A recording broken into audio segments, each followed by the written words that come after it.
Welcome to Specific Love. For the month of November, we're going to be stopping our normal projects and doing some wood projects. Wait. Don't click off yet. Hear me out. My wife has been asking me to do some cool projects around this house that involve wood. And so I wanted to include you and show you some of the cool projects we're going to make and how we made them. So for the next 5 videos, starting with this one, be prepared to have some cool wood projects thrown your way.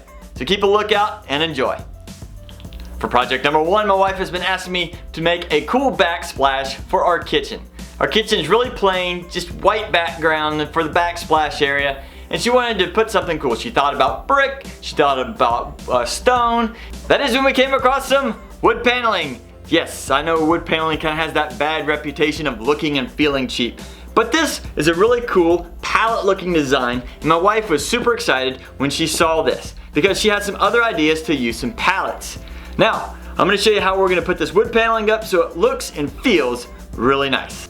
First off, we wanted to protect the wall from any kind of mildew buildup. So we painted the walls in some Kills kitchen and bath primer. This should add a good protective layer. Now remember the old saying, measure twice and cut once? Well, we might have measured a few more times than that. Because the patterns on this paneling was not the easiest to match up, but it did work. When we were about to cut this thin paneling, I realized I only had a standard blade for my circular saw. So here's a great tip for those of you cutting paneling. Just turn the blade around backwards. Now this will make the cutting process a little slower, but it will save you from buying an extra blade. After each cut, I took each piece over to the bench sander to smooth out any rough edges. We then test fitted each piece. Most of the cuts were easy with the exception of the piece behind the stovetop, which took some extra sanding to fit in place. Once all the pieces were cut, my wife coated each of them in polyurethane.